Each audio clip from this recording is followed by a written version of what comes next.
tobomaki 2 bataillons ya ba Rwandais bango bazaki na minduki bazaki na tout ba munitions tout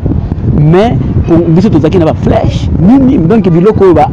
flèche ba machette woni ko bokoko et puis tobutolaki minduki na est bitumbe bandaki na est style lelo na yaki na kimaki bitumba te et puis na zwaki minduki ni na est à l'âge de 13 ans babandaki oza ngombe na bango bango bayaki na ba idéologie na bango oya ko bilinga ko botola biso nini mabele na biso nde bayaki babandaki oboma ba notable na biso notable ya liboso babomaki ya biso babomaki Aris Park na 96 bazwaki misuni na ye bapesaki mbwa na bango balia babomaki notable mosusu ayongelo barwande bayebi même bomiye bazi musuni bapesi mbwa alia basalaki massacre na Kobola massacre salama na Kobola plus de 702 personnes bakufaki moto liboso ya salaki déclaration nani ya massacre wana Rwandais ke ava monsieur nani Bizima na Kara bino wenga babinga kaye Bizima Kara kuma na iza Bizima Kara te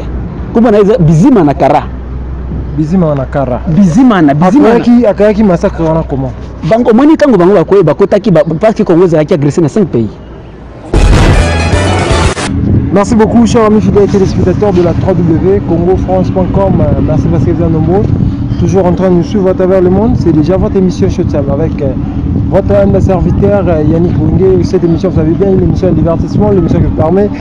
à découvrir la réalité les gars. Toujours nous sommes toujours en Suède ici, précisément tous dans Johannesburg, tous dans Cape Town, tous dans Durban, tous dans Polokwane, tous partout. Oh, car ceux qui veulent numéro la biso, tous allons pour servir biso. Alors, toujours dans le cadre de l'émission par rapport à ma mozo les gars, est un mot la biso Congo, dans ma maison les gars, toujours toujours on va parler vraiment toujours dans mon amboka, dans mon akoli ya botamina est à koli est kuna dans mon même mabile est. Dès que tu ma solo et le nécessaire et ça là que non bitumba toujours ils ala kuna ba bitumba na ba oui la nini ils a créé par banani. Merci beaucoup na mbaye à se présenter maliboso na mbaye bodomo boka ne azo se présenter. Yaya kombo na ngare mimbelechi alonda ngana za moto ya est province du Sud Kivu territoire ya Fizi nde esika ngana botamaki na village tobenga ngo Lusenda vraiment botamina est ngana botamina est bitumbe bandaki na est style lelo na yaki na kimaki bitumba te et puis nazwaki minduki ni na est à l'âge de 13 ans et bana ni sima minduki à l'âge de 13 ans ok bitumba est pa na biso ezalaka pona mabeli omoni bitumba est ba tobeli ba kango te biso omoni lelo bolobaka minembo za mabeli na nga ok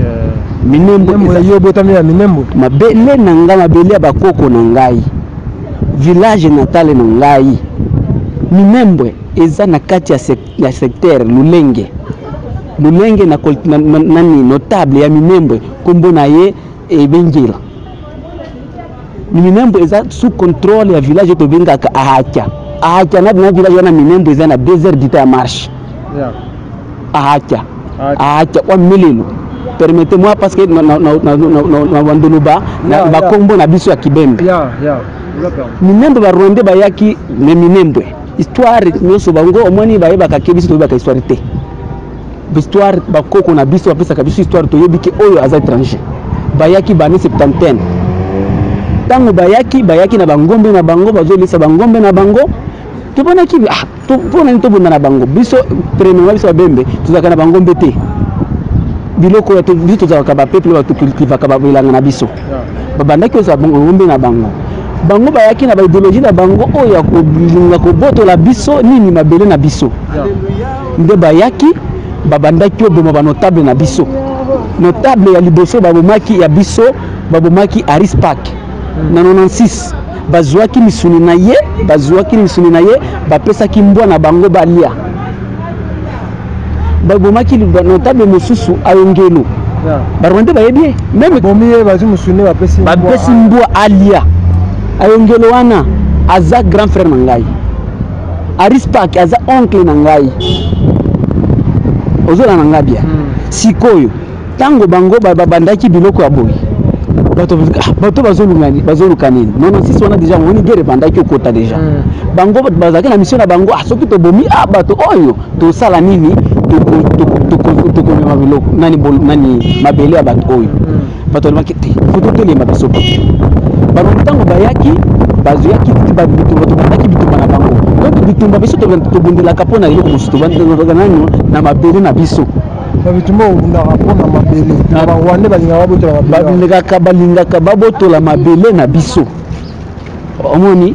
ntango bitumba yango tozalaki tobandaki yango bango abandaki osala ni bakoboma bamama bana na biso kona koviole babiso pourquoi bon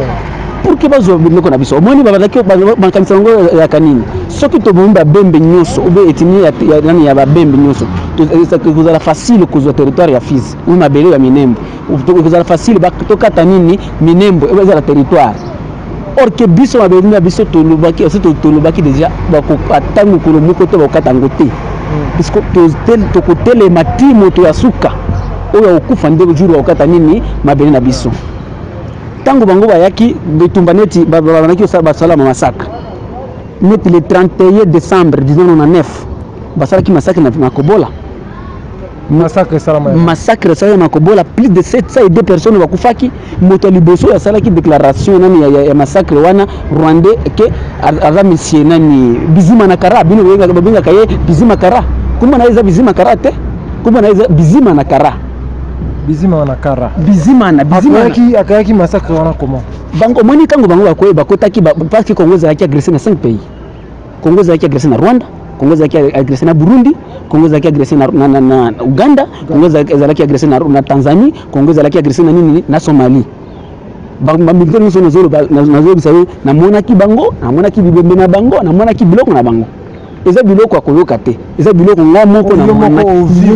na vivre na vivraki na monaki yango bayaki babomaki bato na Makobola ba 96 bayaki bakendaki na village tobenga Ngolobe babomaki plus de 150 personnes na kati ya village wana ezalaki na 150 parmi 150 personnes wana ezalaki de deux rescapés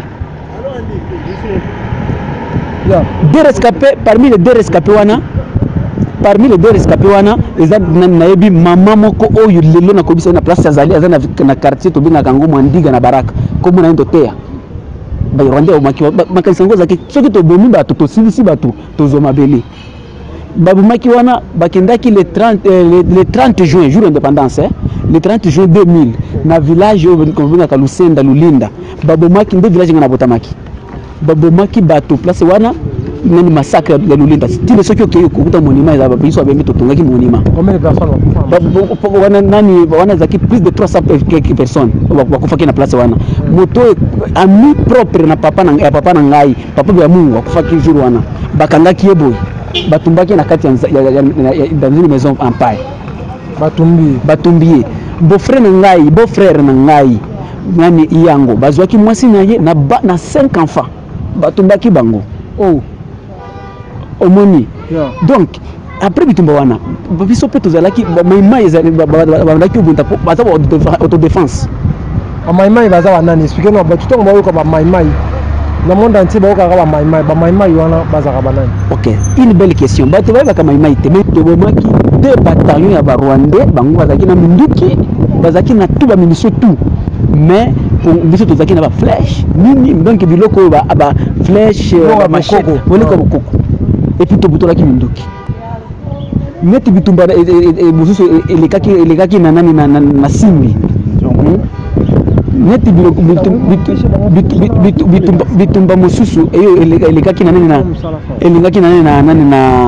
na simbi baburunde bayaki tokotisaki bango tokataki pont ya rivière Mutambala tobomaki bango nyonso tozoki minduki donc moima ezaka minduki ya ennemi na ye aye tobomi ye pe tozuni ni minduki moima eke okuta 2 personnes 3 personnes boza na minduki moko 2 personnes 3 personnes za minduki moko bozobunda somoni oyo azwi abeti oyo pe azwi abeti soki yo bobomi bozwi minduki wana et puis nzambe oyo asalaka mabele nde azalaka kote na biso pour que ayebi biso tozobundela mpona nini omoni meme na Bible bato oyebi ke banani ba nani oyo ba Ibrahim banani banda ko mibila mabele na bango. Et puis lelo ba massacre wana elekaki tolingaka to le rendre justice et salama. Est-ce parce que aso kaki yango déjà massacre na zobisa aso kaki yango jour moko lelo bato bazo diaboliser vient ngai respect mon général ya Kutumba amour général ya Kutumba na zana to ka comme demi général ya Kutumba ye aza soda ya Kabila to azana aza ya Kutumba aza kotaza soda ya Kabila te ya Kutumba aza soda ya peuple tingana baza soda nini ya peuple bato abika tena nzamba za biso peuple bato balingie baza biso peuple ya Kutumba zo lia biso peuple to lisa ye na nzamba ya Kutumba azo mela mai biso pe to pesa ye nani mai mwani ya Kutumba abundaki tango abundaki omoni après bakora sansiti babandaki osangisa armée ya Congo MLC nini ya Kutumba takili za na FRDC mais ba Rwandais tango tobandaki osangisa armée na biso ba Rwandais banyamulenge batikaki armée na bango milice na bango babengaka ngumino est-ce que osokaki déjà ngumino Kabila lobaka ngote ubi balobaka ngote parce que ayebi ke soki bato ayebi ke donc bango baza ngumi baza na milice tango mosusu bato donc tout ça la nini ba Rwanda atikaki nini ngumino eza milice ba Rwanda tile lesa na ibokoboko est-ce que aso kaki za opération moko akobeta ngumino okoyoka ngulu ata jour moko te parce que bayebi baza bato na bango après nani kotika milice wana ya Kutumba babembe babengaki ya Kutumba. Pourquoi babengaki ya Kutumba aya pona nini omoni ya Kutumba zaki major azalaki major époque wana na esika réunion salamaki ngana yebi yango pona kutia ya Kutumba wapi na Nzamba général Dunia zalaki déjà vieux général Ngufu zalaki déjà vieux colonel Ngufu alonda zalaki déjà vieux tomonaki te oyo abato bakokate kokota Nzamba tika tobenga nani ya Kutumba babengaki Kutumba abimaki na FARDC parce que azaki alongo na FARDC ayaki ipana na ayoki azonga kimboko azaki zonga na Nzamba parce que ennemi na biso pe atikali na Nzamba parce que ennemi to bien ennemi biso tozo bundaki to bien ennemi to yebi ennemi na biso azanani. Merci beaucoup. Par là présent ya makambo zo lekana minicho na est na minicho iloko wana salami ndenge nini guerre ngope ebani ndenge nini tomonika guerre pas ebani ndenge. OK. Question na yoza bien vraiment. Omoni oyebi bilo oyebi mikolo oyebi ke biso peuple congolais tozo nyokwama. Oyebi ke gouvernement oyo ya Kabila bapesa ki biso promesse ebele. Terre nanga mabele na biso Fiz itombwe tozana balabala te tozana électricité te tozana mai ya bien te tozana nini te mais tilelo Kabila yaki 2006 asaki biso tongela bino boy tongela école tozana ngote to ba OK tika to pona moto to tala tamu to pona ki moto wana ennemi na biso pe atikali to linga to bundela ki mboko to baki ke Kabila zui pouvoir biso to gagner nini parce que to bundela ki mboko to bundela ki côté ya Kabila mais to baki le côté to baki ke Kabila baza RCD yokinga bien Rassemblement Congolais pour la démocratie to baki kete baza na plan A na plan B et plan A ya bango na bango assez échoué qui déjà bayaki na plan B yango de Kabila tango Kabila zwa ki pouvoir nde babimisaki banani bakoto nyoso ba Congolais so bazaki ba vrai ba patriote Congolais za nini Congolais za nani zolote Congolais za philosophie neti bato le réel basengezi kantitima o prévise président seni o jobe nga Congolais te azana philosophie za ba Rwandais parce que na 2001 ngana zalaki na meeting na ye alubaki ke totika Kisasa tozwa nani Kigali neti capitale na biso il y a un gouverneur de Sud Kivu à l'époque RCD. Motometi nani général nani oyo Kabila nani Tango Fort. Asa Congolais. Bon Bisengeman biso toujours na zone bisa nano Congolais za philosophie. Il faut na philosophie à développer Congo parce que Tango Fort bango banda ko bunda ko beta biso ko boma biso ba massacre yoso na zo bisa yo ba Tango Fort na ba Ruberwa na ba Mozi Nyarugabu bango to sala kianga Uvira, omoni lelo bitakwira as a commis traître. ce que tu choque nani bitumba ya jeudi awa na Uvira tulingai to bunda Uvira ya Uvira nani bitakura na feke ya Uvira bango watu babimaki ba traite. Maintenant à ce moment qu'est-ce qui se passe à Uvira? Les années guerre yango comme na niveau nini toza na besoin de libérer mboka toza na besoin nini to libérer mabele na biso comment omoni guerre et to bananga na yo bato baye ya kutumbaza na soutien biso peuple premièrement azala soutien nini ya nini ya biso peuple tango to yaki déjà nini fils to bundaki mboko oyebi mboko oyo kambo babundi bazwi mboko bazwi nani swima bazwi baza localité na biso tango to zoka to doki te il faut to kende direction wapi Bukavu avant to ko Bukavu to bundani to simba nini nano to simba Uvira tango to yaki ku Uvira jour wana bitumba ya Uvira trahison et salamaki trahison et salamaki comment?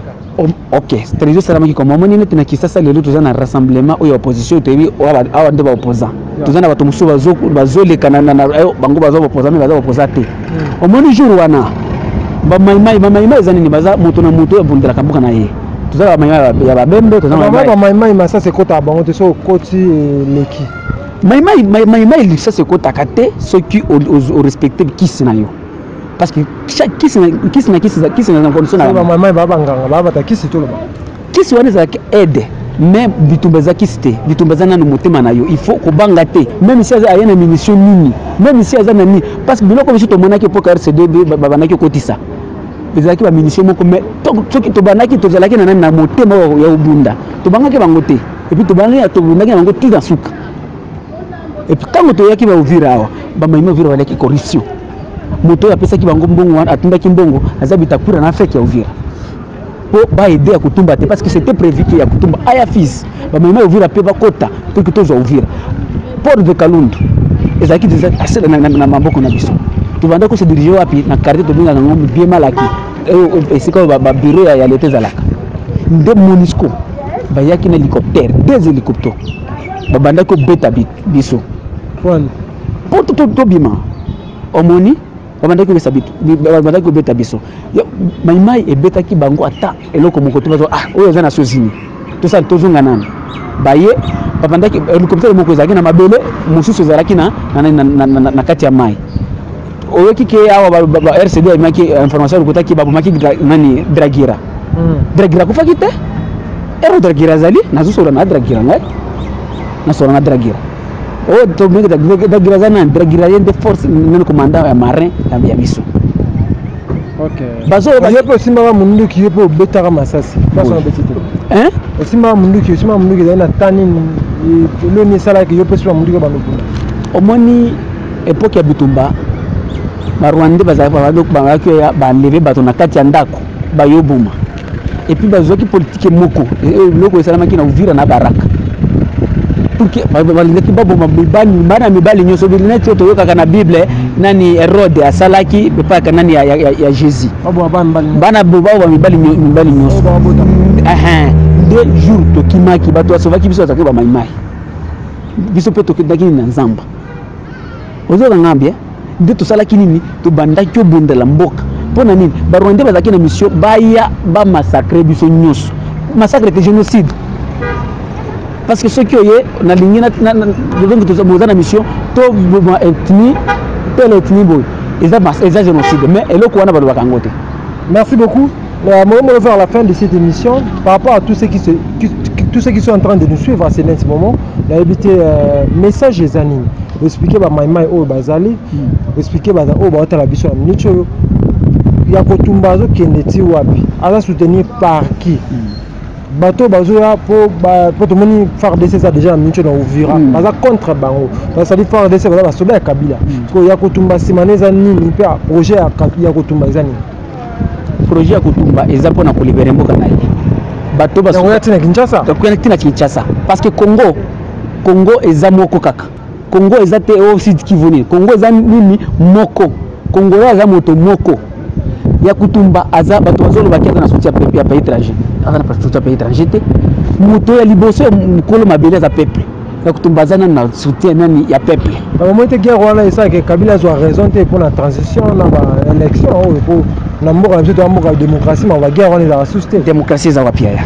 Est-ce que zo mon élection ah Kabila lingi élection te?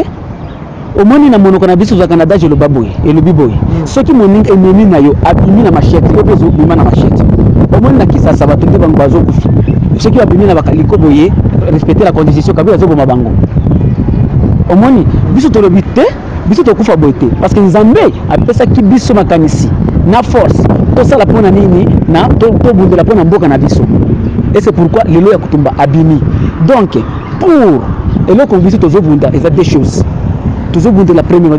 mabele na biso ya Congo et puis to lingi bato oyo basala ki massacre wana pas que na justice. Merci beaucoup. Azares Ruberwa Bizima Karaha neti etango fort neti nani Moïse Nyarugabo tozana posa to ya ngona bato wana na justice eza la justice nationale ou bien internationale tozana posa to mona bango parce que tozana ba traite bana biso tozana bana na biso bazana na baso na Kabila mais tozana ngona ba traite directeur ya cabinet aza mwana biso mubembe mais aza traite to linga galete parce que idéologie na biso zana ngote. Merci beaucoup. Moi, on va faire cette émission. Message des années par rapport à votre tous. Message déjà que Congolais nyonso ayebake bitumba tozobunda tozapona mabele premièrement. Parce que toza boza équipe ya bato oyo ba étranger ba ye na mboka na biso pour que baboto na mabele na biso ya bakoko. Il faut yeba boy yo Congolais soki lelo babotoli mboka na yo okende wapi.